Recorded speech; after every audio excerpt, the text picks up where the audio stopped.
toutes et à tous et ravi de vous retrouver comme tous les soirs sur Média TV et dans ce numéro 34 de 60 minutes pour comprendre. Nous sommes le lundi 19 octobre. Vous connaissez la musique désormais. Tous les soirs, en 60 minutes, nous essayons de vous donner des clés de lecture, de décrypter ce qui fait l'essentiel de l'actualité nationale et internationale. Et comme d'habitude, nous le faisons en compagnie d'observateurs et d'acteurs nationaux et internationaux.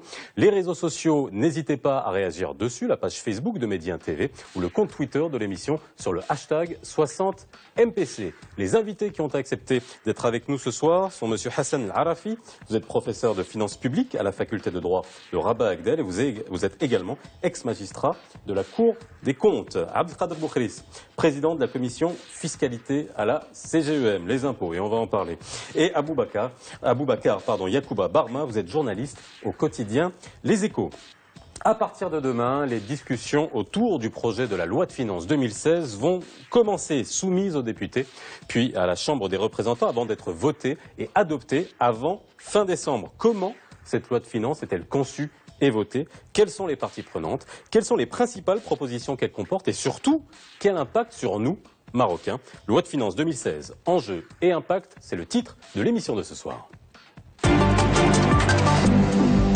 La loi de finances, un texte à fort impact socio-économique. Investissement, croissance, emploi, compensation, impôts, réduction des disparités sociales. Les mots-clés du projet de loi de finances 2016 interpellent tous les Marocains. Les Marocains qui comptent beaucoup sur le nouveau projet de loi. L'exécutif prévoit un taux de croissance de 3%, la réduction du déficit budgétaire à 3,5% et une maîtrise de l'inflation à hauteur de 1,7%. Deux mesures phares du projet de la loi de finances 2016, la consolidation de la cohésion sociale et la création des opportunités d'emploi. L'exécutif prévoit la création de 26 000 postes d'emploi, sans compter les postes générés par les investissements publics. Le grand projet national relatif au milieu rural sera mis en œuvre. Il devrait bénéficier à près de 12 millions de Marocains. Le projet de loi aborde également la garantie de la pérennité du fonds d'appui à la cohésion sociale. Il est question de généraliser le régime d'assistance médicale RAMED. Quant au budget de la santé, il passera de 8 milliards de dirhams en 2008 à 13,1 milliards de dirhams. Pour ce qui est des étudiants bénéficiaires d'une bourse, leur nombre atteindra 330 000 contre 182 000 en 2012 et 250 000 vont bénéficier d'une couverture médicale. Le projet de loi de finances comprend également des mesures fiscales. D'abord l'instauration de la TVA sur la marge, puis l'application du principe de remboursement de la TVA sur les investissements après les 36 mois d'exonération. En revanche, les modalités et les aménagements de la vision gouvernementale ne sont pas encore définis. Pour ce qui est de l'impôt sur les sociétés, une hausse de taux est prévue pour le porter à 35 ou 37%. Quant à la progressivité de l'IS, elle est fixée à 2 tranches avec comme barre de calcul les bénéfices annuels inférieurs ou supérieurs à 1 milliard de dirhams. Parmi les priorités de la loi de finances 2016, la poursuite de la réforme de la caisse de compensation après la réduction de 70% des dépenses entre 2012 et 2015. Sans oublier la réforme de la loi organique des finances et la reprise progressive des équilibres macroéconomiques. L'année 2016, c'est l'année de la mise en œuvre du projet de la régionalisation. Le fonds de solidarité interrégionale et le fonds de la qualification sociale seront créés. Pour ce qui est de la contribution financière allouée aux régions, elle devrait atteindre 4 milliards de dirhams et 10 milliards de dirhams à l'horizon 2020. Bien, messieurs, alors je vais faire appel à votre esprit de vulgarisation et de pédagogie aujourd'hui pour qu'on puisse essayer de comprendre d'abord à quoi sert cette loi de finances et quel impact ça va avoir sur les gens qui nous regardent et sur nous en tant que Marocains pour que, voilà, rentrer un peu dans les entrailles de cette loi de finances qui est essentielle et qui est votée chaque année. Alors, Hassan Al-Arafi, vous êtes professeur de finances publiques, qui de mieux que vous pour nous expliquer comment est votée cette loi? Alors, pour comprendre comment est votée cette loi, on a eu auparavant, dans les années précédentes, affaire à des retards dans la livraison, dans l'adoption de la loi de finances. Vous pensez que ça sera le cas cette année? Bonsoir. Bonsoir. Tout d'abord, je vous remercie pour l'invitation. Bon, le processus d'élaboration de la loi de finances, il est bien encadré aussi bien par la Constitution, par la loi organique des finances, notamment la nouvelle loi organique des finances qui vient d'entrer en vigueur en partie à travers la loi organique 130-13. Le processus, je peux vous le décrire d'une manière nécessairement synthétique. Hein. Le processus est comme suit. D'abord, d'après la loi, donc c'est le ministère des Finances, il prépare ce qu'on appelle des documents de cadrage, qu'on les appelle le TAFT, le tableau des opérations de trésor, un cadrage de dépenses sectorielles. Ça, c'est la logique théorique, si vous voulez, mais la pratique, c'est autre chose. Hein. Et puis, par la suite, on essaye de consolider tous ces documents-là pour faire ressortir un cadre de dépenses à moyen terme. Bon, ça devrait commencer à partir du mois de février, en principe. Par la suite, le Conseil de gouvernement essaye d'adopter les orientations de gouvernement en matière de finances publiques et fiscalité, qu'on essaie de l'entériner à travers une note de cadrage, la lettre de cadrage, la fameuse lettre de cadrage de mise par le chef du gouvernement qui oriente sur les nouvelles dispositions en matière de loi de finances, etc. Et bien sûr, la Constitution, il prescrit que avant le 22 octobre, donc c'est pour demain. Voilà, donc il faut qu'il dépose il faut qu'il dépose le projet de loi de finances au niveau du Parlement et à partir de cette date-là, il commence ce qu'on appelle les travaux de subside au niveau des commissions, la discussion, le débat, etc. Bon, tout ceci est bien décrit sur le plan process et budgétaire. Mais laissez-moi de vous dire une chose qui pourrait intéresser le citoyen. Bon, chose qui est un peu amère et qui n'est pas recevable jusqu'à l'heure actuelle, je présume que les finances publiques sont beaucoup plus importantes pour qu'ils soient l'apanage exclusif des initiés. Aujourd'hui, c'est un débat élitiste, alors qu'il retrace la politique chiffrée du gouvernement. Bon, c'est la politique chiffrée du gouvernement, c'est l'argent public. Il faut que tous les citoyens de différentes causes socio-professionnelles, il faut professionnels qu'ils comprennent de quoi s'agit-il exactement en termes de chiffres. Ah bon, ça c'est au niveau... Alors, on va y revenir, mais quand vous entendez ça, quand on dit aux mains des élites, bon, une loi de finances, c'est forcément élitiste entre guillemets dans sa conception et dans sa rédaction et dans son adoption. Bonsoir d'abord.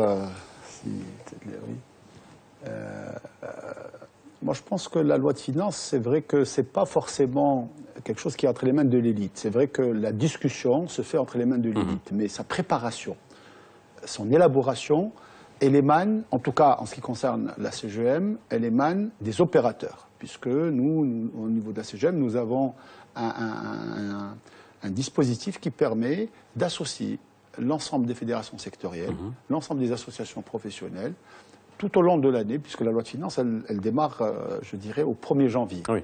Donc, pour qu'on puisse arriver à quelque chose vers le mois de juin. Mais souvent, les mesures fiscales, on les ressent à N+1. Bien sûr, il y a toujours. Donc, sauf que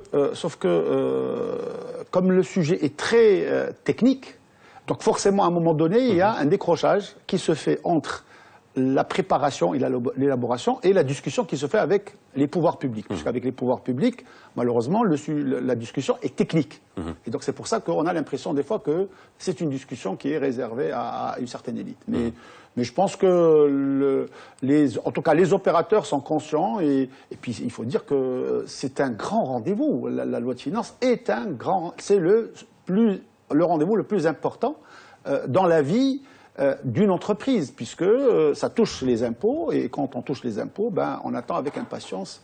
Alors, la loi de finances, on a tout ce qui est rentrée d'argent, et puis on a tout ce qui est poste budgétaire et ventilation en fonction des différents ministères, des différents postes budgétaires. C'est-à-dire que là, j'aimerais bien faire la différence entre les deux.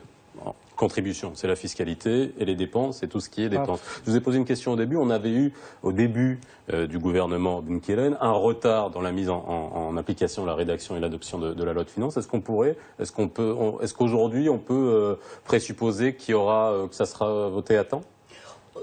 Moi, je pense que oui. Comme le professeur l'a expliqué, le gouvernement est dans les temps. C'est vrai quand même, c'est... Oui, là, on est dans le temps. Le 20 octobre, donc ça serait déposé, donc le gouvernement est dans le temps.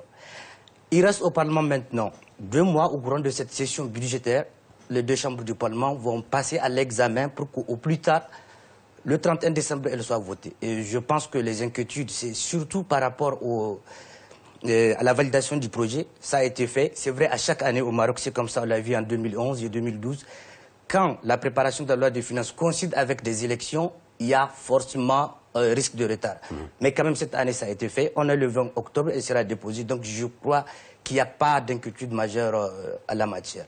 Les discussions vont être compliquées cette année à la lecture de ce projet de loi de parce finances. que je pense qu'il faudrait retenir, la loi de finances ne se limite pas uniquement aux dispositions fiscales. Oui. La loi de finances, c'est vraiment voilà. politique Donc, comme budgétaire. vous l'avez si bien rappelé, il y a des recettes, il y a des dépenses, et donc je pense que les discussions, en tout cas les débats, pour avoir assisté au débat au niveau de la commission des finances des deux chambres, le débat porte essentiellement sur les différents secteurs, puisque le ministre présente la loi de finances, et donc quand vous lisez la note de présentation qui fait quand même plusieurs centaines de pages, donc forcément il y a un débat qui se fait sur un certain nombre de points qui sont des signaux importants, parce que autant peut-être la fiscalité est un signal pour les opérateurs que nous sommes, autant les autres rubriques, aussi bien dépenses budgétaires que recettes, sont aussi des signaux pour le commun des mortels, parce que dans tous les pays du monde, on attend avec impatience l'orientation, parce que quelque part cette loi de finances, c'est quoi? C'est tout simplement l'orientation du gouvernement qu'il souhaite donner au cours de l'année qui suit pour essayer de réaliser ces objectifs. Je pose une question naïve. Est-ce que 1 an, c'est suffisant? Pour, à partir du moment où il y a une loi de finances qui est mise en place, avec ses différentes mesures, que ce soit des dépenses budgétaires, que ce soit les dispositions fiscales, est-ce que 1 an, c'est suffisant pour revenir sur l'impact que pourrait avoir la loi de finances de l'année d'avant? Moi, je vais dire 1 an, il n'est pas suffisant, il est nécessaire, parce qu'il faut bien, à un moment donné, mettre ça sur un axe de temps. 1 an, c'est nécessaire et c'est peut-être pas suffisant. Mais ce qui est important, c'est l'exercice qui ne se fait pas. En tout cas, en matière de dispositions fiscales, ce qui ne se fait pas, c'est on ne fait pas d'évaluation des dispositions de l'année dernière pour dire voilà, on a introduit telle disposition, qu'est-ce qu'elle a donné, on fait une petite évaluation, on peut se tromper, je dirais. Le gouvernement, il est là pour donner des orientations, mais il peut aussi se tromper, et donc on ne fait pas d'évaluation réel. Stricto sensu. Stricto sensu. On a l'impression qu'on avance et on ne s'arrête pas. Pour ça, l'a fait. Je pense que c'est une très bonne occasion qu'on se rappelle d'une chose extrêmement importante, c'est que cette loi de finances, c'est la première loi de finances qui coïncide avec l'entrée en vigueur et l'adoption de la nouvelle réforme de la loi organique des finances. Alors, qu'est-ce que c'est? Alors, il y a la loi de finances, Non, et il y a la loi organique des finances. Je vais. Oui. La loi organique des finances, si vous voulez, c'est le prolongement de dispositions financières qui sont insérées dans la Constitution. C'est la raison pour laquelle on l'appelle la Constitution financière. Parce que c'est une loi organique, qui éclate certaines dispositions constitutionnelles. Et il faudrait que son adoption, c'est une vraie réforme dans la gestion des deniers publics. En réponse à votre question, par exemple, c'est parce que parmi les axes majeurs de cette réforme, parce que depuis toujours, on était enclavé dans le moule de long terme. La loi de finances, ce sont des lois de finances jumelles. Ce qu'on fait cette année, on le reconduit l'année après avec des petites corrections de 5% en fonction du PIB, etc. Aujourd'hui, on a dit il faut arrêter. On peut pas voir demain avec les yeux d'hier. Donc, il faut avoir une réflexion stratégique sur les données publiques. Et je pense que l'article 77 de la Constitution, il est clair, dans la mesure où il lie les dépenses d'investissement au plan stratégique du gouvernement. Donc c'est-à-dire qu'on ne se projette pas 1 an, on se projette sur plusieurs années. Voilà. Alors maintenant, ce qui va se passer, la procédure, désormais, et que les citoyens doivent s'y insérer, c'est que, d'abord, il faut que l'État soit un État stratège. C'est-à-dire un État qui a un plan de développement ou des plans stratégiques de développement, qui les décline sous forme des cadrages. Bon, on a par exemple, je vous dis une chose. Aujourd'hui, le terme politique publique, qu'on le trouve dans l'article 103, 101 de la Constitution, où est sa définition? Nulle part. Comment décliner le programme, la politique générale du gouvernement en orientation, en mission, en politique publique, les politiques publiques en programme, les programmes en budget. Et donc, la pluriannualité s'impose. Et c'est parmi les grandes réformes qui ont été introduites par la loi organique des finances. Comment? C'est-à-dire que ce n'est pas un budget. Désormais, le gouvernement devrait rapporter un budget triennal. Un budget qui n'est pas un budget juridique. Il dit, bon, voilà ma vision dans les 3 années prochaines. Et ça doit être pris en considération Et, chaque année. et la loi de finances, suivant une programmation glissante, la loi de finances, on ne va pas raisonner, par exemple, budget pluriannuel 2016-2018, mais on va dire 2016-2017, 2017-2018. Mais ceci sous-tend un prérequis extrêmement important. Qui est La loi de règlement. Alors justement, c'est la question que j'allais vous poser. La loi de règlement, ça existe en France aussi. Je vais vous poser la question de manière claire aussi. Cette loi de règlement fait finalement un bilan.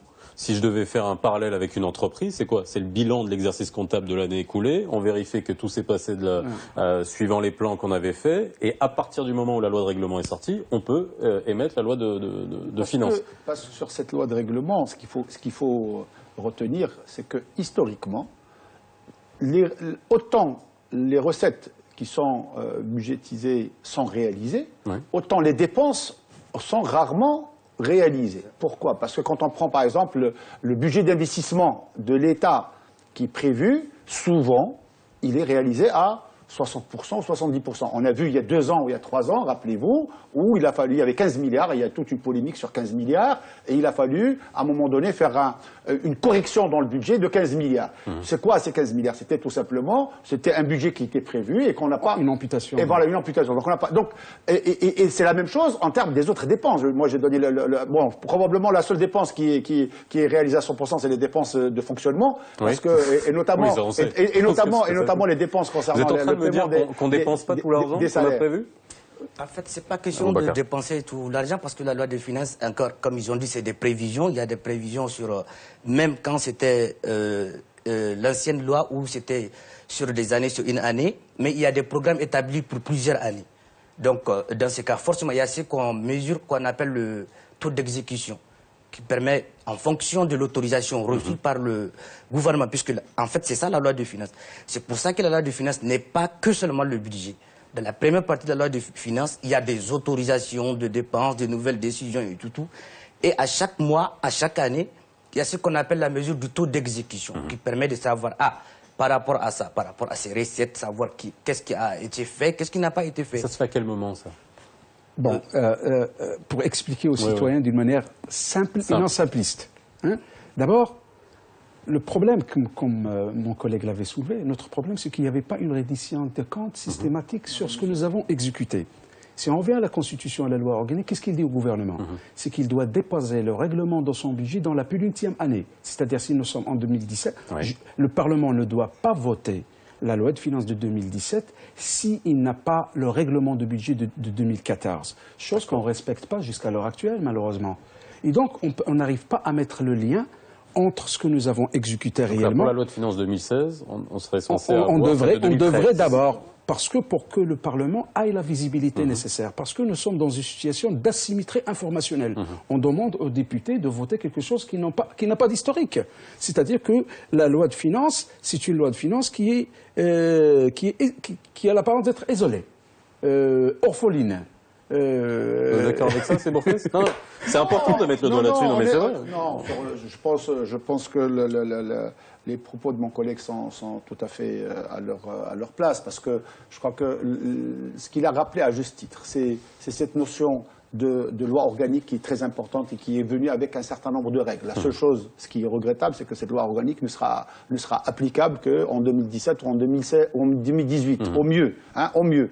Donc ça veut dire que Monsieur le professeur, il nous rappelle à juste titre un certain nombre de règles, mais que ça reste de la théorie. Nous, aujourd'hui, on est dans la pratique, et malheureusement, dans la pratique, on continue de fonctionner. Il y a la loi organique qui a été certaines choses ont été votées, certaines choses vont être encore, je dirais, complétées et ne sera réellement mise en œuvre qu'en 2017 ou 2018. Donc aujourd'hui, dans la pratique, on continue de fonctionner je dirais, à l'ancienne, excusez-moi, à l'ancienne méthode, où on n'a pas de compte à rendre sur les taux d'exécution.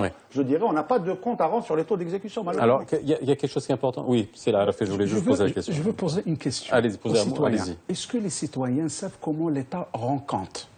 Ça, c'est une question. Bon, ça, c'est une grande question. Ça fera l'objet d'une autre émission. On des politiques sur le plateau, vous inquiétez pas. On sait comment une entreprise rend compte. On sait comment un épicier rend compte. C'est un bilan le 31 mars. L'essentiel, un bilan. Mais le citoyen, et pour votre information, moi je viens de lire un rapport, le rapport de Open Budget de 2015, qui vient de publier des informations qui ne sont pas honorables pour le Maroc. c'est que le Maroc, il est classé 64e parmi 100 pays dans la transparence financière. Pourquoi? Les comptes publics. Oui, c'est-à-dire qu'il considère que l'État n'est pas suffisamment transparent dans l'émission de ces informations. Vous savez qu'il est classé 38e. Il a 38 sur 100 comme moyenne. C'est-à-dire que c'est un mauvais élève en matière de transparence. Bon, un séjour, quelqu'un qui m'avait dit, est-ce que monsieur, vous avez cherché l'information, vous ne l'avez pas trouvée? Je dis, ce n'est pas la bonne question. Est-ce que l'information, elle est accessible? Est-ce qu'elle est intelligible? Tout le monde peut la comprendre. Est-ce qu'elle est lisible? Est-ce qu'elle est sincère? Et pour votre information, c'est que pourquoi on a mal classé le Maroc et que cette moyenne n'a pas évolué depuis 2012 jusqu'à l'heure actuelle. Le rapport, il est publié, il existe sur le net de Open Budget. Il dit que, d'abord, ceci est imputable au niveau de participation du public au processus budgétaire. C'est pour cela que... Alors, je m'arrête là-dessus. Je rassure tout le monde, on va aller parce que j'ai des questions sur Twitter, les gens nous posent des questions sur la fiscalité, ce qui va changer. Dans la deuxième partie de l'émission, on ira vraiment dans les propositions que la CGM a posées et sur les différentes... Et on rappelle encore une fois que c'est une proposition de loi de finances. C'est-à-dire tout ce qui a été lu dans les médias, ce sont des propositions qui vont être discutées à partir de demain. C'est un projet, on dit bien. Alors là, comment on fait de la participation, de quelle manière on fait de la consultation des citoyens dans un projet de loi de finances? Aujourd'hui, la Constitution, elle est claire. L'article 14, l'article 15 de la Constitution, il confère à la société civile des prérogatives inédites, comme une force de décision, pas uniquement... Alors, pourquoi on est mal classé? Parce qu'on voit que la CGM, Constitution... c'est la société civile? Non, ça représente... Il fait partie... Voilà, c'est un partenaires sociaux, mais... c'est des partenaires sociaux. En fait, là, c'est un autre débat parce que par rapport à la loi de finances, même si la Constitution reconnaît au Parlement d'y participer et tout, mais c'est justement la partie technique, mais c'est un document de travail. La préparation repose au gouvernement. Donc, la participation citoyenne se fera peut-être si on laisse le Parlement, comme la loi organique des finances, si on laisse le Parlement s'impliquer davantage dans cette préparation. On le fait. On sait qu'on le fait à travers le processus des amendements et tout. C'était un peu fermé jusque-là, mais on peut avoir une plus grande ouverture parce que je ne crois pas que ça ne peut pas retarder les choses si on laisse la société civile intégrer le processus de sa préparation. J'essaie juste de voir concrètement comment on fait. Là, on a les associations professionnelles. La CGM, par exemple, participe depuis mars. Il y a même des comités du gouvernement. Comme M. Bocuse vient de le dire, il participe à l'élaboration à travers la discussion. Vous dites les citoyens. Oui, parce que en parallèle avec la loi de finances, il y a une autre loi, deux lois qui sont déposées au Parlement. C'est la loi 64, c'est la loi 14 sur la présentation des pétitions, l'exercice du droit de pétition des citoyens et des associations.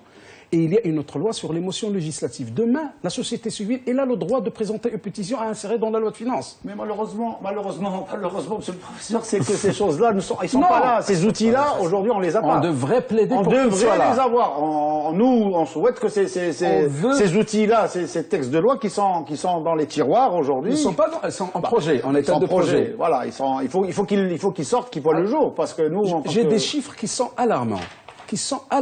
Mais vous avez bien fait de venir, vous allez nous faire peur ce soir. Sont alarmants. Nous avons une moyenne de 2 sur 100 sur le degré de participation des citoyens dans le processus budgétaire. Nous avons une moyenne de 21 sur 100 pour la participation effective de nos parlementaires dans le processus budgétaire. Pour votre information, qu'est-ce qu'ils votent les parlementaires aujourd'hui? Le budget, essayons de le diviser en 3. Il y a 30% qui va pour la dette, il y a les 30% qui va pour les charges obligatoires, des charges non discrétionnaires, c'est-à-dire le personnel, le matériel, ce qu'on appelle les matériels divers, etc. Qu'est-ce qu'il reste? Le budget d'investissement. Il y a une partie qui a été déjà votée dans l'année passée. Moi, j'ai fait une petite simulation, j'ai trouvé que la marge de manœuvre des parlementaires, abstraction faite des mesures fiscales, ne dépasse pas 5%. 5% du budget global? Du budget global. Donc, il faut changer la logique de discussion. Et la recette fiscale, elle est quand même honnête. Bon, je sais que le budget aujourd'hui, il est de 364 milliards. C'est la TVA civière. On va en parler. En tout cas, le budget général aujourd'hui, il est de 364 milliards. Et c'est vrai que la recette fiscale aujourd'hui, elle avoisine les 200 milliards, 180 ou 200 milliards. Donc ça veut dire que les parlementaires discute quand même sur un budget, puisque la recette fiscale, cette année, je ne sais pas à combien elle sera, mais elle sera probablement 185 ou 190 millions. Boubacar, vous voulez dire quelque chose? Je voulais dire que, bien, même si c'est important, la fiscalité, le volet fiscal, et je crois que le débat sur les autres points est tout aussi intéressant. Surtout quand on se rappelle là, le processus d'élaboration de la loi de finances, là, son dépôt au niveau du Parlement, c'est plus sur des contingences, des intérêts politiques, des considérations politiques, mais aussi au fond, plusieurs fois au Parlement, certaines mesures ont sauté, à travers notamment le lobbying de la CGM, le lobbying de certaines fédérations sectorielles. Le gouvernement essaie à chaque fois de porter des amendements jusqu'à la fin du vote de la loi. Et c'est là, pratiquement, que la partie se joue. Là, c'est la version du gouvernement, c'est le projet qui a été présenté, la vision du gouvernement. Quand aujourd'hui le gouvernement dit qu'il va faire un taux de croissance de 3%, c'est que des prévisions en fonction de la conjoncture et tout. Alors c'est moins optimiste que le FMI qui tape sur 5%. Hein. Donc on part déjà sur... C'est des objectifs. En fait, c'est ça la question par rapport à ces chiffres. On peut rappeler beaucoup de chiffres, mais je crois que cette question a été tranchée. Le gouvernement, c'est plus des prévisions, des objectifs plutôt. Ces objectifs, il veut faire 3% en tenant compte de la conjoncture internationale, de la conjoncture nationale. Mais est-ce que ça, on va le débattre pour dire que non, ou bien le pétrole à $61, je crois, tout ça, ça apparaît dans le processus, mais je crois qu'au fond, c'est des débats politiques maintenant qui vont commencer. Et c'est justement pourquoi c'est une loi, la loi de finances. C'est un projet de loi politique, c'est ça? Oui, la loi de finances, c'est un projet politique avant tout. Quels ont été les impératifs qui ont été pris en compte dans cette loi de finances 2016? On a la régionalisation, on a les réformes structurelles qui doivent être mises en place. Qu'est-ce qu'il y a, quels sont les gros pavés qui ont orienté finalement la loi de finances? Je pense que le sujet est essentiel, c'est l'investissement. Je pense que le gouvernement cherche à maintenir un niveau d'investissement important. Je n'ai pas le chiffre exact, mais je pense que cette année, il y aurait 183 milliards. Ça, c'est le public. Voilà, c'est ça, public. Non, je parle de l'investissement public, hein, donc 185 milliards ou 189 milliards. Donc on est dans ces eaux-là, donc je pense que ça, c'est quelque chose de très important. Ensuite, il y a tout le volet social. Je crois que c'est un chantier que le gouvernement compte finaliser, puisqu'il a été commencé depuis quelques années, l'histoire du RAMED, l'histoire d'un certain nombre de chantiers. Par contre, il y a des chantiers qu'il n'a pas intégrés, notamment la réforme de la retraite, qui est quelque chose de très important, qui va probablement coûter aussi de l'argent et qui n'a pas, et nous regrettons que cette réforme, nous la voyions pas dans le pipe. Puisque l'année dernière, on avait, rappelez-vous, il y avait un chantier qui a été introduit, c'était l'IPE, l'indemnité de perte d'emploi, c'est-à-dire le chômage, qui a été introduit. Donc le budget a été introduit dans la loi de finances dernière. Donc aujourd'hui, les orientations, c'est l'investissement, c'est l'emploi, sauf que sur l'emploi, honnêtement, on s'aperçoit qu'il prévoit 26 000 emplois, donc au niveau du secteur public. Sur la partie fonctionnement, apparemment, je pense qu'on est toujours à plus 5% ou plus 3%, par des mécaniques qu'ils arriveront toujours à expliquer, mais je dirais c'est les principales. Hein. Monsieur le professeur tout à l'heure le rappelait à juste titre. Hein. Donc il y a l'impact de la régionalisation dans la rédaction de la loi de finances. Je pense qu'ils avaient prévu à peu près 10 milliards à mon avis qui devaient. D'abord, avec la réforme de la régionalisation, il y a une donne qui, pourvue d'une importance exceptionnelle, qu'il faut l'afficher en public. C'est que cette régionalisation ne va pas permettre une augmentation des ressources accessibles aux régions qu'à concurrence de 15%. Donc, combien on a rajouté de 15%. Non, à concurrence de 15%, avec une augmentation de 5%, parce que les régions s'accaparaient avant de 10% des ressources de l'État. Donc aujourd'hui, il ne faut pas s'attendre à beaucoup de choses des régions. On a basculé, on a transféré certaines compétences qui étaient intrinsèques à l'État. Aujourd'hui, ils sont imputables à la région. Aujourd'hui, il y a un grand problème qu'il faut résoudre d'une manière urgente. La régionalisation, la décentralisation n'ont aucun sens sans que le gouvernement accélère le processus de l'émission de la charte sur la déconcentration. Parce que lorsqu'on va décider sur la chose publique sur le territoire, il y a la région qui va prendre des décisions. Il y a le conseil provincial, il y a la commune. Ils devront collaborer avec les entités qui représentent l'État au niveau du territoire. Ils ont des tâches, ils n'ont pas de moyens. Toutes les décisions se font à Rabat. Et donc aujourd'hui, au niveau de la loi de finances, la charte de déconcentration devrait déléguer des moyens financiers et des pouvoirs financiers important à leurs représentants au niveau de territoire. Et dans ce cas-là, je pourrais discuter avec vous la régionalisation. Mais à l'heure actuelle, on est dans la théorie. Voilà, je pense que ça fait partie aussi des sujets qui sont Professeur, dans vous la... nous donnerez une note tout à l'heure. dans Vous la avez théorie. déjà 2 ou 3 notes. On fait une petite pause et on revient juste après. On parlera des différentes propositions qu'il y a dans cette nouvelle loi de finances. 60 minutes pour comprendre, il nous en reste 30 minutes pour mieux comprendre la loi de finances, à quoi elle sert. On a bien compris le processus, je pense, par quel cheminement passe la loi de finances, ses insuffisances, d'après vous, professeur, les différentes notes que vous avez données. On va essayer maintenant de comprendre et d'aller à travers les différentes propositions que vont contenir cette loi de finances. Alors au niveau de la CGEM, quelles sont les grandes orientations que vous avez prises, puisque la CGEM, partenaire social, patronat, entreprise, vous avez des doléances, vous avez les remontées des différents secteurs d'activité. Finalement, vous, quelles sont les principales propositions que vous avez formulées? Si vous permettez, tout à l'heure, j'ai rappelé qu'on avait le processus par rapport aux fédérations sectorielles. Et je voudrais quand même rappeler aussi nos inspirations par rapport à la construction de ces propositions. Premièrement, notre principale inspiration, c'est le discours royal du 20 août 2014, dans lequel Sa Majesté rappelait à juste titre qu'il faut de l'audace pour engager des réformes, et notamment les réformes de la fiscalité et de la retraite. Je pense que ça, pour nous, c'est très important. La deuxième inspiration, c'est la lettre de cadrage qui est faite par le chef de gouvernement et qui a été publiée début septembre ou au cours du mois d'août, je pense, qui normalement a pris du retard. Tout à l'heure, on parlait du processus. Elle est sortie le 6 Pardon, août. le 6 août, voilà, exactement. On disait tout à l'heure le processus, il a pris du retard parce que la lettre de cadrage, si on devait, je dirais, revenir au calendrier, elle devait venir fin juin, début juillet en principe. Donc elle avait un mois de retard. Donc pour nous, c'est la deuxième source pour nous. Pourquoi? Parce qu'on va essayer de scruter dans cette lettre de cadrage quels sont les signaux qui sont donnés par le gouvernement à travers la primature pour voir un peu quelles sont les orientations. Et on a essayé de saisir quelques signaux.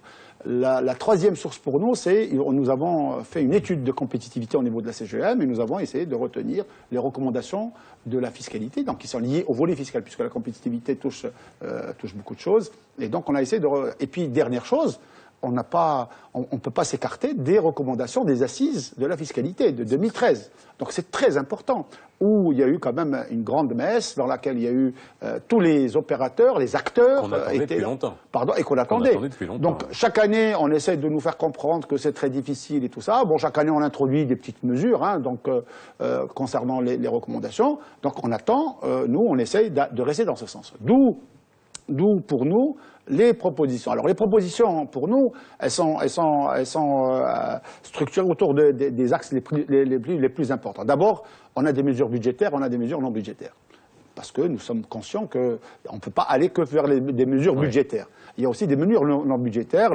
Le simple fait de réaménager, par exemple, le dispositif du contrôle fiscal, c'est quelque chose de très important. Le fait de clarifier un certain nombre de dispositions fiscales, c'est très important pour nous. C'est des mesures non budgétaires. Et nous avons les mesures budgétaires. Dans les mesures budgétaires, eh bien, forcément, nous allons vers la TVA, nous allons vers l'IS et vers les droits d'enregistrement et un certain nombre je dirais, l'IR et un certain nombre d'impôts. Donc, sur la TVA, la priorité pour nous, c'est que cette TVA doit être neutre. Ça, c'est une priorité. Alors, stop. Juste pour qu'on explique bien. Parce que, sauf à part les chefs d'entreprise, que ce soit PME, grande entreprise, sur la TVA, il y a très peu de gens qui remplissent des déclarations de TVA. Bon, à part les gens qui la payent lorsqu'on va acheter, va faire ses courses, qu'on achète un bien, un équipement, un voyage, etc. Donc, il y a déjà eu un processus de neutralisation de la TVA avec le décalage qui existait avant entre le mois où on payait, on déclarait, on payait. Là, déjà, ça a été fait au niveau des entreprises. C'est un archaïsme qu'on a traîné pendant quelques décennies. Là, aujourd'hui, la mesure sur la TVA, on parle des remboursements de crédits de TVA. Vous expliquez clairement aux gens qui nous regardent on a différents taux de TVA, c'est ça? Non. Alors aujourd'hui, dans notre dispositif de la TVA, on a plusieurs taux. On a le taux de 5%, on a le taux de 10%, on a le taux de 14%, on a le taux de 20%, et puis on a le taux de 0%, puisqu'il y a des produits qui sont hors champ de TVA. Donc c'est un taux 0. Donc on se retrouve avec 5 taux.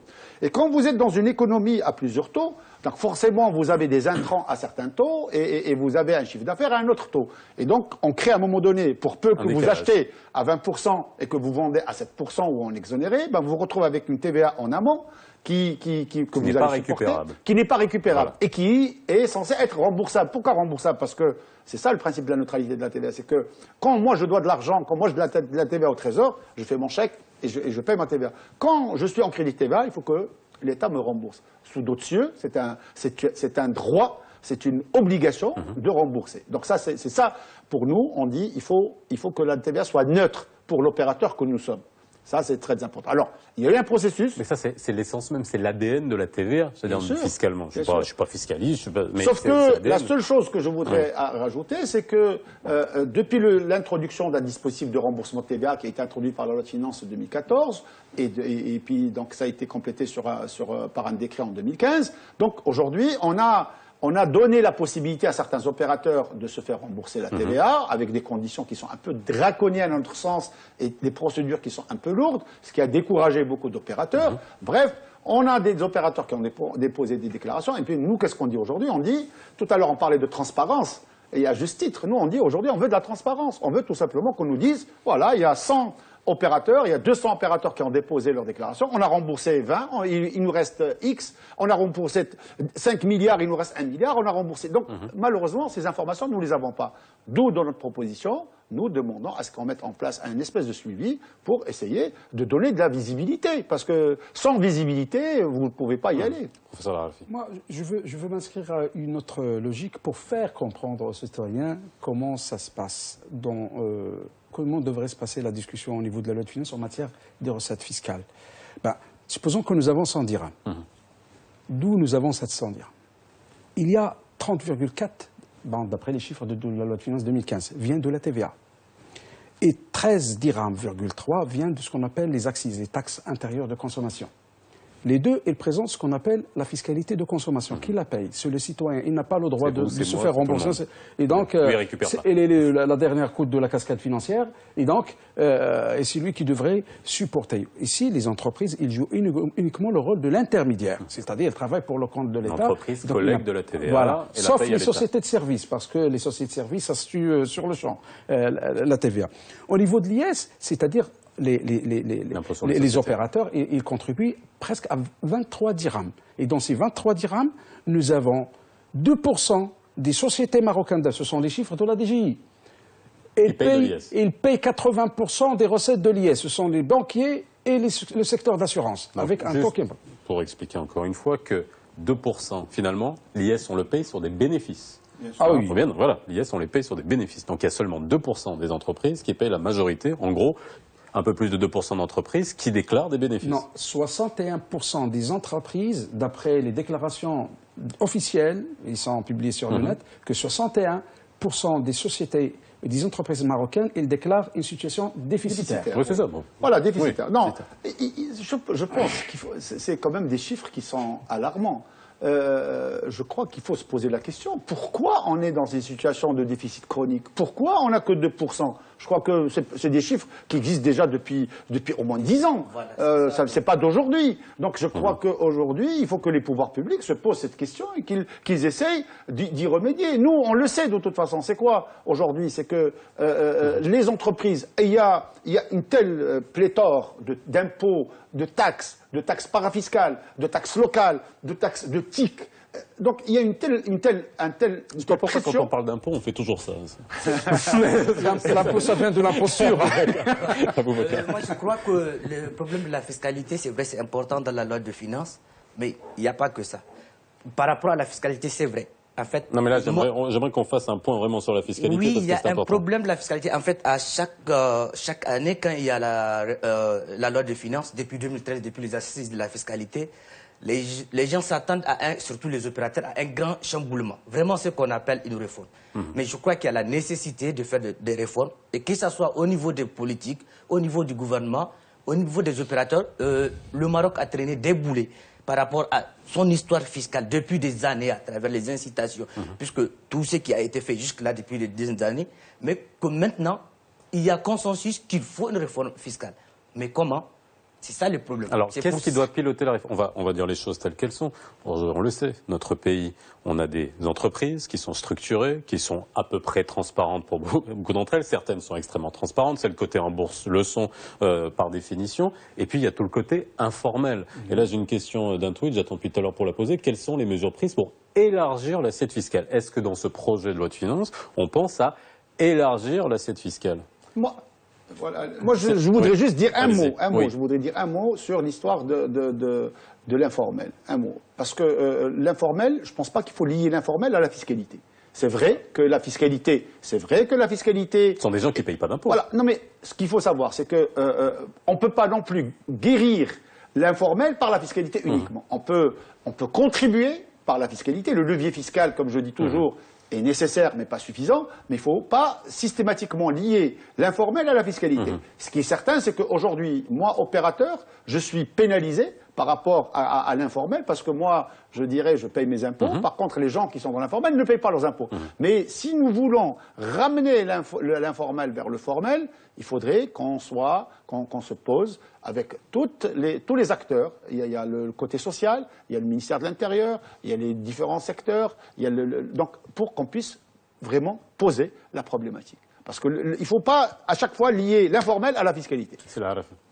Je pense qu'il faut demander plus à l'impôt que demander aux contribuables. Je souscris entièrement à ce que vous dites, c'est qu'il faut élargir ou réaménager la matière imposable. C'est ça l'effort que devrait faire le gouvernement. Au lieu de demander de tabler sur des augmentations des taux d'imposition, il faut élargir. Il y a des gens qui payent, il y a des gens qui ne payent pas. Ça veut rien dire aujourd'hui qu'on trouve un petit instituteur excentré quelque part au Maroc qui paye l'impôt à la place de quelqu'un qui exporte la fraise et la framboise. Moi, j'étais tout à fait d'accord pour l'introduction de la fiscalité agricole pour qu'il ne soit pas toujours exonéré. Vous gagnez de l'argent, vous payez. Et donc, aujourd'hui, il y a un grand effort en matière de rentabilité et d'équité fiscale. Ce sont une combinaison qu'il faut bien réaliser pour dire que nous avons une fiscalité qui respecte le citoyen, une fiscalité qui respecte les droits de l'homme. Les chiffres qu'on vient, qui payent l'impôt au Maroc, qui payent l'impôt, une grande partie, c'est le consommateur, c'est le citoyen. Les entreprises n'ont pas une grande contribution dans le fiscal. Je crois que quand vous payez de l'IS, quand vous payez la taxe professionnelle, quand vous payez l'éthique, quand vous payez les droits d'enregistrement et tout ça, je pense qu'on ne peut pas dire que c'est le consommateur. Tout à l'heure, vous avez quand même cité, vous avez dit que 30% de la TVA est supportée par le consommateur. Forcément, elle est supportée par le consommateur, mais il y a une grande partie qui est supportée par l'opérateur. Parce que du fait qu'on n'a pas cette neutralité de TVA, il faut savoir qu'il y a une grande partie que l'opérateur paye et qui garde dans ses comptes en matière de crédit de TVA, ce qu'on appelle le butoir. Et vous savez qu'à un moment donné, on disait que le butoir représentait quelque chose autour de 12 à 14 milliards de dirhams. 12 à 14 milliards de dirhams. Donc ça veut dire que c'est de la TVA qui est en train de mourir dans les comptes des entreprises. Moi, je veux revenir justement par rapport à cette question de l'informel. Parce que, comme l'a dit M. Boukri, ce n'est pas seulement en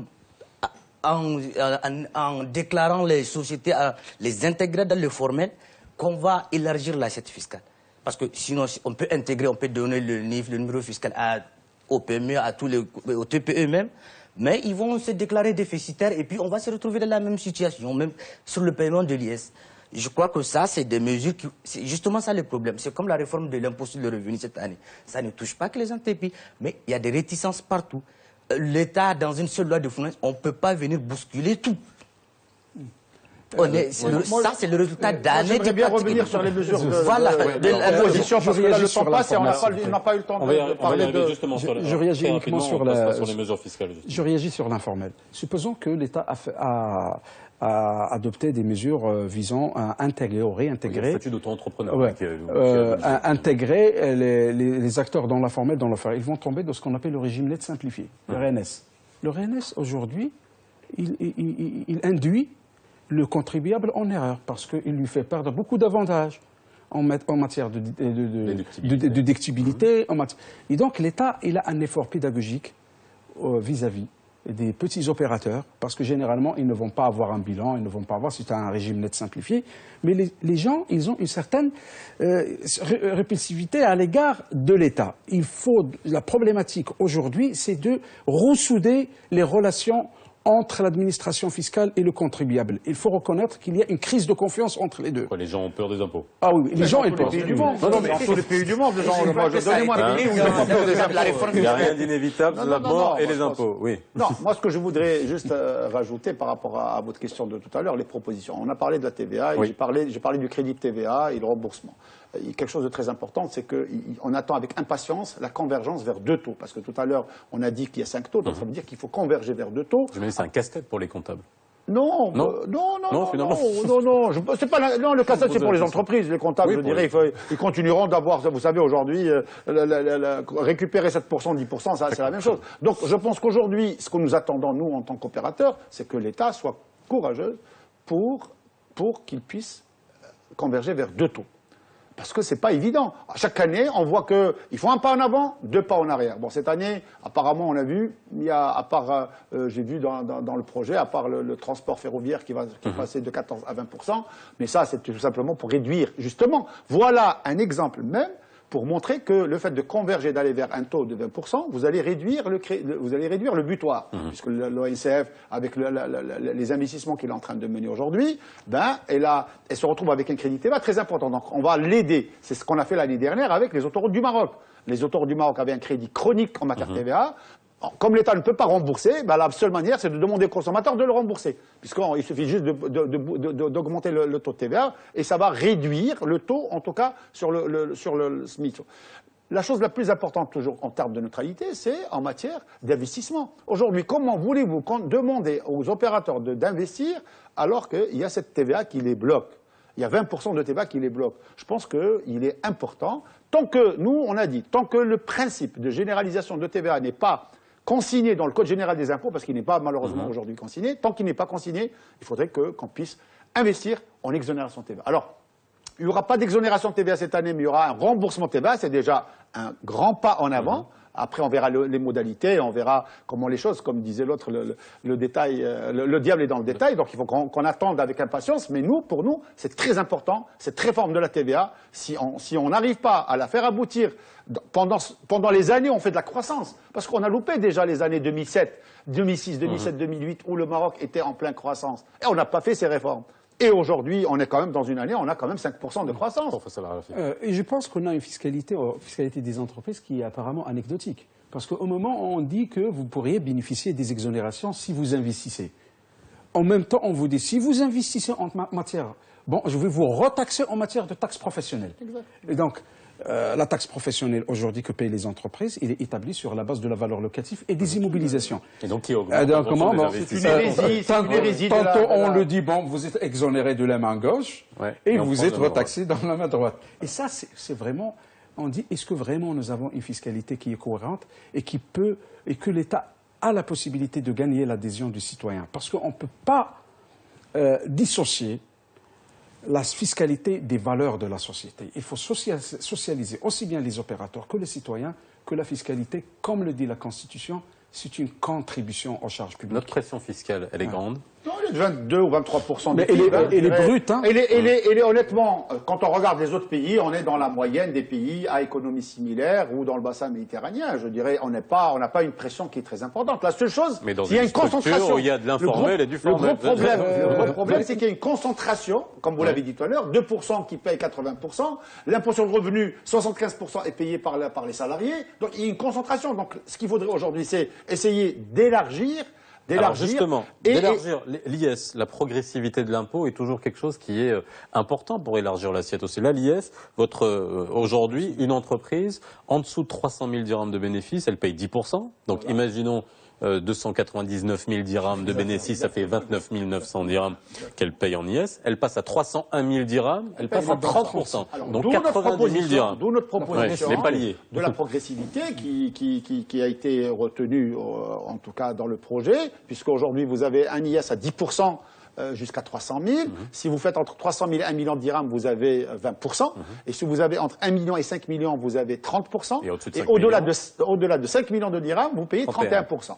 Donc là aussi, c'est un projet. Nous sommes pas, je dirais, d'accord à 100%. Nous allons revenir à la charge. Nous allons revenir à la charge parce que probablement que le gouvernement cherche à maintenir le rendement fiscal. C'est normal, puisque à partir du moment où il a introduit une tranche de 20% pour une population, donc il va essayer de le compenser, d'où l'idée de passer de 30 à 31%. Je suis très naïf, je dis encore, il y a beaucoup d'entreprises qui sous-déclarent. Est-ce qu'il y a un levier psychologique qui va faire que certaines entreprises qui se disaient je vais sous-déclarer pour rester en dessous de 300 000 vont se dire tiens, 20% c'est peut-être acceptable, je passe au-dessus de 300 000. C'est normal. Vous savez qu'en 86, l'IS il était à 45%. Oui.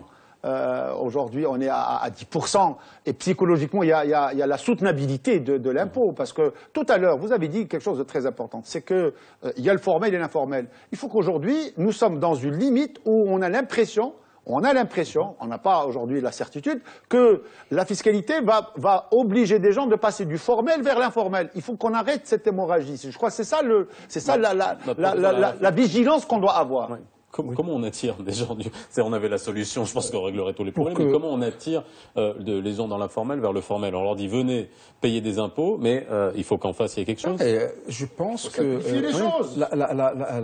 la fiscalité n'a pas pour rôle uniquement de renflouer de l'argent pour le trésor.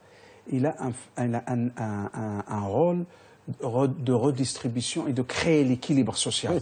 Ça, c'est très important. C'est souverain, l'impôt. C'est souverain. L'impôt, l'impôt, c'est l'incarnation de l'État. C'est l'incarnation financière de l'État. Il faut que l'État se respecte pour que pousse les citoyens à se respecter lui-même.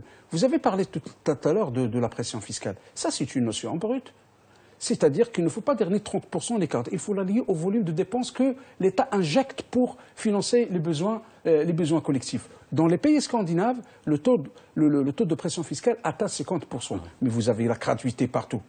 Alors, ça ne veut rien dire d'avoir 20% de taux de bruit. Et là, on paye. Et donc, je considère que la pression fiscale, c'est une notion brute. Alors maintenant, comment on fait enseigner aux étudiants la notion de homo economicus? C'est-à-dire que le citoyen, en tant que contribuable, il cherche son équilibre.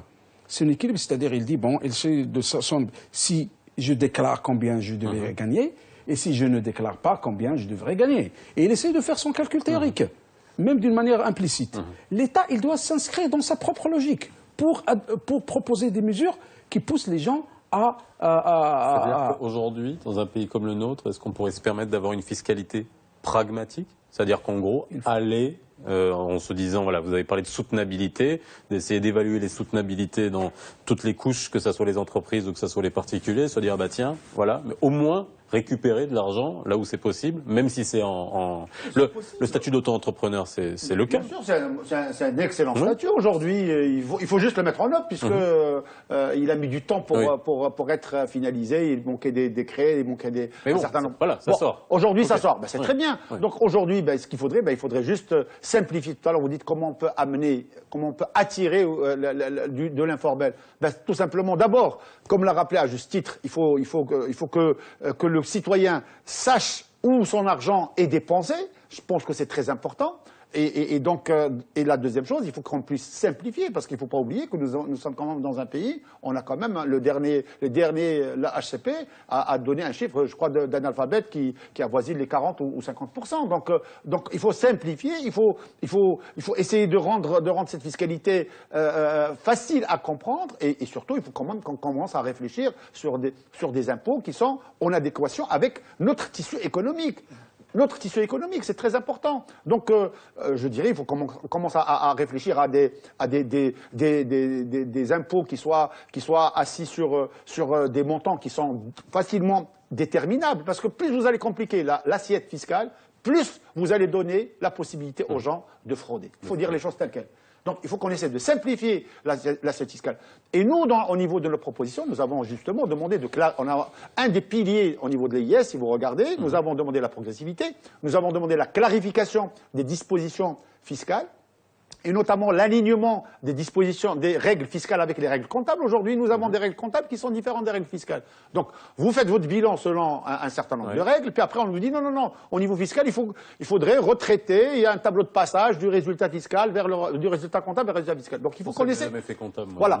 Donc, il faut, plus on va complexifier le système, plus ça donne la possibilité à certaines personnes de frauder. Donc pour nous, ça c'est très important. Et le troisième pilier de notre proposition en matière d'IS, c'est la fiscalité de groupe. Je pense qu'aujourd'hui, le Maroc, qui prétend avoir une fiscalité moderne, et on est fiers d'avoir aujourd'hui un code général des impôts, parce que pendant très longtemps, on n'avait pas de code général des impôts. Aujourd'hui, on a un code général des impôts avec tout est consigné. Donc aujourd'hui, il faut qu'on continue cette modernité, parce que à un moment donné, on a arrêté le modernisme fiscal. On a commencé à réfléchir, je ne sais pas par quel raisonnement, mais je pense qu'aujourd'hui, il faut qu'on continue notre modernisme. D'où la fiscalité de groupe, pour permettre à des groupes aujourd'hui de pouvoir réaliser des opérations. Parce que quand vous avez un groupe de plusieurs sociétés et qu'on passe des actifs d'une société à une autre, c'est quoi? C'est des opérations virtuelles. C'est pas, je dirais,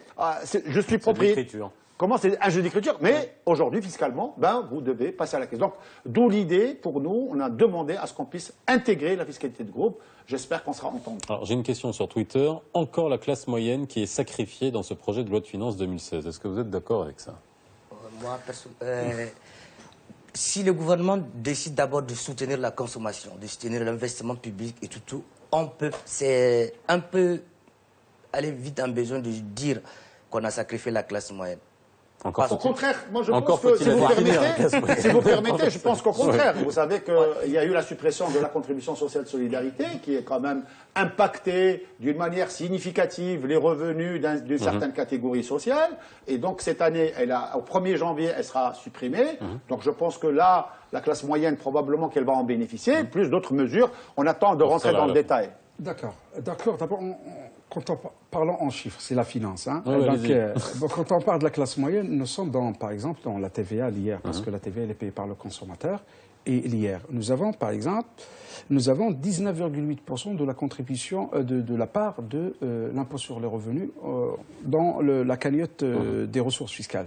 Mais qui paye l'impôt sur les revenus? Plus que 80%, ce sont les salariés.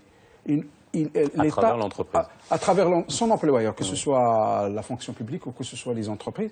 C'est-à-dire que l'État, il bénéficie de sa contribution avant qu'il voit son salaire. Et donc, ça, on a tout recopié de la France, sauf ceci. Et donc, il ne fait pas... La France est en train de revenir pour revenir à la source. Hein. Je pense... En matière d'impôt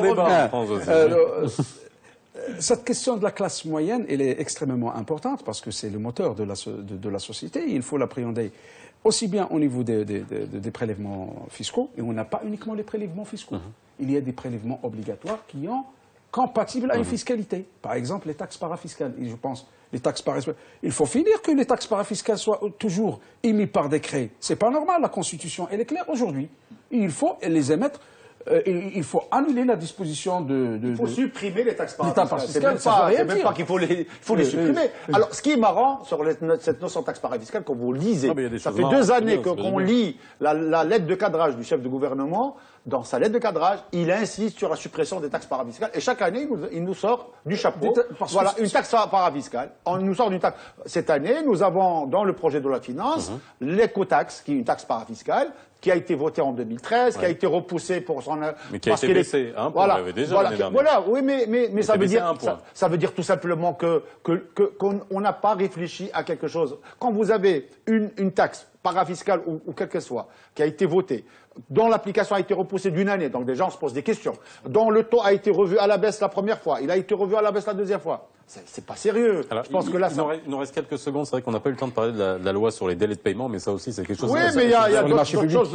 Moi, j'aurais bien voulu parler d'autres propositions de la CGM en matière, par exemple, d'impôt sur les sociétés, parce qu'on a des aberrations aujourd'hui. L'imposition des plus-values à long terme. Quand vous voulez changer votre outil de production, la plus-value que vous réalisez, on vous la taxe à 30%. Et donc, dès qu'on parle des impôts, ça commence à parler. Alors, on va faire une émission juste sur les impôts. On en aura plusieurs. Moi, j'étais venu pour parler de ça. Moi, j'étais venu pour parler de ça. On en a parlé en grande partie. Alors, ça, Aboubacar, ça sera le dernier mot, vraiment, parce qu'on doit rendre l'antenne dans quelques instants. Moi, je pense que le projet de loi de finances qui sera déposé plus dans sa globalité, je pense que cette année, il y aura débat. Tant dans les propositions fiscales, tant dans ce que le gouvernement a mis. Surtout, j'aimerais rappeler le contexte particulier de cette année. C'est une année électorale. 2016 sera une année électorale. Il y a la mise en œuvre de la régionalisation. Et il y a beaucoup de social. Il y a beaucoup de fonds à chercher, il y a beaucoup d'argent à dépenser. Justement, parlant de la fiscalité, il va falloir que l'État cherche cet argent. Eh bien, ça sera le dernier mot. Merci à vous d'avoir été avec nous ce soir. Je pense qu'on a mieux compris. Merci pour vos efforts de vulgarisation. J'espère que vous avez mieux compris les impôts, il faut aller les payer. Excellente soirée sur Média TV. La rediff à 22h40 si vous nous avez pris en route. Excellente soirée, à demain.